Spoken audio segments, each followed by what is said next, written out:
3 desgraças que ferram qualquer relacionamento. Opiniões. Então, um cara acha que ele tem que dar opinião. Ferrou. Expectativa. Eu quero que meu filho seja um jogador de futebol.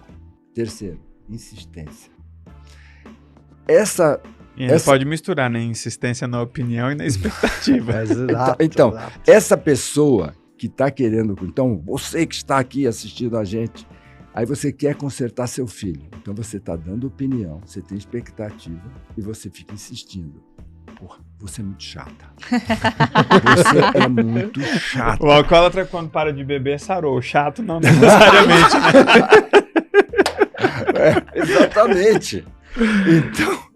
Então, pessoal, quando você começa a dar opinião, ter expectativa e fica insistindo, você é a mais neurótica do lugar. Então você para de querer consertar seu filho, você para de querer consertar seu chefe, você para de querer consertar sua equipe e vai para terapia. Vai cuidar de você, né? Vai cuidar de você. Eu acho que isso é uma das coisas... Como que as pessoas podem aumentar a competência emocional? Essa pergunta é boa. Hã? Como pode aumentar a competência? Com conhecimento. Acredito claro. Isso. É inevitável, né? O conhecimento tem que estar nessa equação aí, né? Esse conhecimento está na equação, inevitavelmente. Mas eu penso muito que você falou, né? Todo mundo que está ouvindo aqui a gente. Eu acredito que o prenúncio na mudança é o reconhecimento. Não existe nada que a gente não mude, que a gente não reconhece que precisa mudar. Então, o prenúncio. A gente chama de consciência, né? Essa consciência. Você ter a consciência. Você precisa ter a consciência, a sua elevação de nível de consciência, que é preciso mudar. Então, eu vejo como que você aumenta o nível da tua competência emocional, é principalmente reconhecendo, por exemplo, que, cara, você não toma as melhores decisões quando você, por exemplo, tá com raiva, ou você não sabe lidar bem, por exemplo, teu filho tá bravo, geralmente o jeito que você fala com ele, fala assim, cara... Incendeia mais assim, a raiva. Cara, incendeia mais. Quem tá com raiva geralmente tá errado, né? Exato. Pode até ter uma razão, exato. mas tá errado. Exato. Geralmente quem tá com raiva tá... Então acho que quem tá com raiva sempre perde. Esse reconhecimento, por mais que você não fez nada prático, já é 1-0 pra você. E hoje em dia, quando você fala assim, poxa, o conhecimento, né? Outro dia até alguém perguntou sobre livros e tal, e sempre que é naquela dica daquele livro que vai mudar a vida, eu falei, cara, livro é o seguinte, o importante é sempre você estar lendo um. Porque quando você está em contato com um livro, com conhecimento, por exemplo, não tem como eu ler um livro seu e aprender só o seu método. Eu vou extrair um pouco da tua visão de mundo, da tua. Então, hoje em dia, sintetizando para o Tião e para a mulher do Tião que estiver ouvindo a gente aqui, ficou claro o que ele disse e o que ela disse. Vai cuidar de você. Poxa, mas o outro não quer. E só você vai usar... Você vai usar... Não, calma, eu vou chegar aí. Você vai usar o fato do outro não querer para justificar você não fazer nada, porque essa desculpa a gente sempre vai ter. Exato. A mulher quer mudar, mas o marido não quer mais. Ou o marido não colabora, ou o contrário, ou etc. Enfim. E hoje em dia, quanto as pessoas estão pagando para ouvir esse podcast? Sabe? É acessível. É acessível. Hoje o conhecimento é acessível. Hoje a pessoa tem, inclusive, a condição de escolher vários conhecimentos acessíveis, inclusive para experimentar. Falar, beleza, olha, tem uma coisa aqui que ao ouvir saiu do meu radar porque não fez sentido para mim, ou ao ouvir me interessou muito mais. Então, não tem jeito, tem que ir para o conhecimento. Só que o conhecimento a pessoa evita porque o conhecimento vai levá-la justamente para esse lugar, para o lugar da consciência. O lugar de chegar e falar assim, ou eu tomo a decisão de eu mudar, do alcoólatra parar de beber e o chato parar de ser chato. Mas os dois têm que tomar cada um a decisão. E é muito fácil você evitar a decisão quando você tem a justificativa de não ter conhecimento ou de não ter apoio. Então, Tião, mulher do Tião, se você não tem apoio, você já sabe que você não tem apoio, você sabe que você vai ter que fazer sozinho.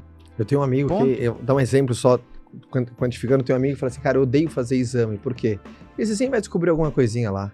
Então eu prefiro não saber. Eu acho isso uma responsabilidade, isso, né? Ele tem essa filosofia, ele não gosta de fazer exame de sangue, por exemplo. Não gosta de fazer porque, vou ficar caçando coisa, depois eu acho alguma coisa fora lá. Eu preciso, um monte de coisa. Eu prefiro ficar na ignorância porque você aplica um anestésico.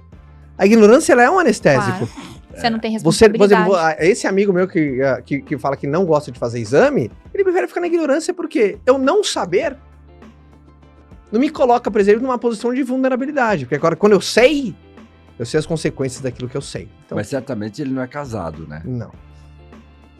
Por quê? Porque a essência do casamento é Olha o ego sabe? aí. Tem uma goteira em casa. Aí nós precisamos saber que tem uma goteira para a gente viver bem. Senão não tem crescimento, né? Exato. Porque, vê, o que é amar alguém? Amar alguém é querer evoluir junto. As pessoas se iludem, né? Vou casar para ter mais prazer, porque vai ser mais gostoso. O cara se ferra totalmente. Mas, não, eu estou crescendo, evoluindo com a minha mulher, estou evoluindo com o meu marido. Aí o casamento passa a ter graça, né? Sim. Você concorda naquela expressão que, às vezes, uma melhor maneira de você ajudar alguém é deixar ele passar por a circunstância que ele criou? Aliás, é o certo da vida. É o certo da vida. Ótimo. Porque muitas vezes a gente atrapalha. E hoje em dia é muito bonito a ideia da ajuda, traz nobreza, mas é aquela coisa, bicho. Você precisa deixar a pessoa com um problema que ela criou. Pra ela entender que só ela pode criar uma solução para aquilo. Não tem como você tirar uma pessoa de um problema. Pra mim existe uma diferença muito grande entre oferecer ajuda e oferecer apoio. Eu sou um cara contra ajuda. Eu não ofereço ajuda pra quem precisa. Eu ofereço apoio pra quem merece. Exatamente. Porque o cara que tá buscando apoio, ele já deu um passo. É aquele cara que ele decidiu ir e ele vai com você ou sem você. Não tem um dos piores sentimentos na boca do que você querer dar apoio a quem não quer ajuda.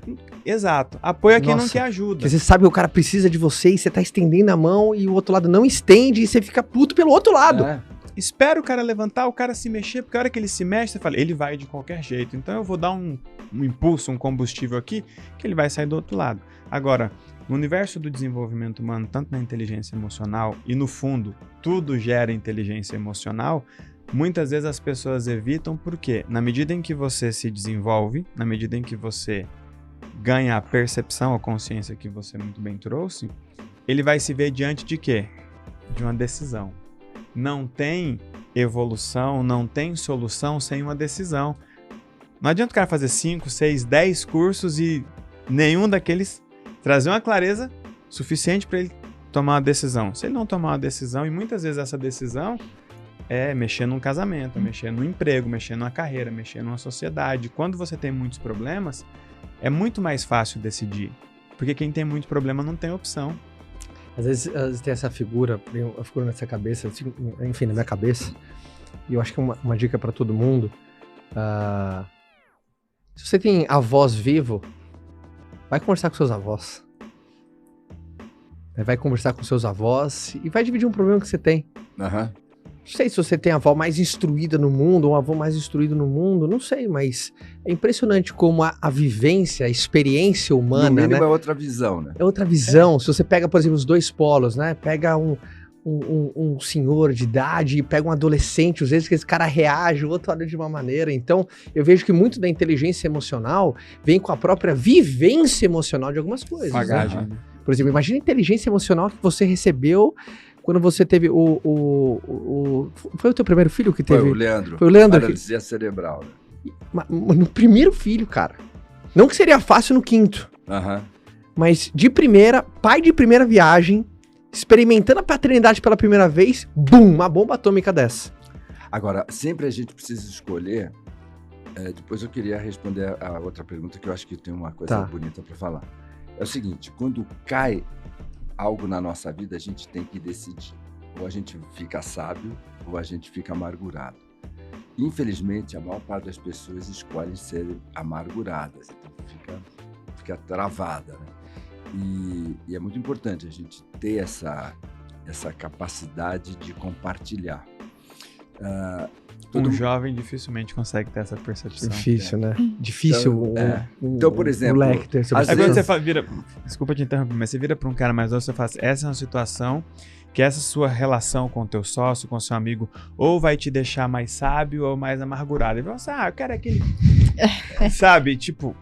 E quanto mais ele fizer isso, mais ele vai ficar amargurado. Agora, pegando um gancho aqui, mantendo essa linha. Como antecipar isso? Existe uma forma de antecipar isso? Por quê? Por exemplo, igual eu te falei, dificilmente um jovem fala isso. Sabe quantos anos você tem? 70. 70, eu tenho 39. Então, por exemplo, encaixa saindo dele. Tipo assim, talvez eu precise viver mais coisas para que isso realmente seja uma máxima pra mim, que é tipo assim, cara, em situação nenhuma da vida compensa você ficar amargurado. Então, existe alguma forma de acelerar isso nos mais jovens?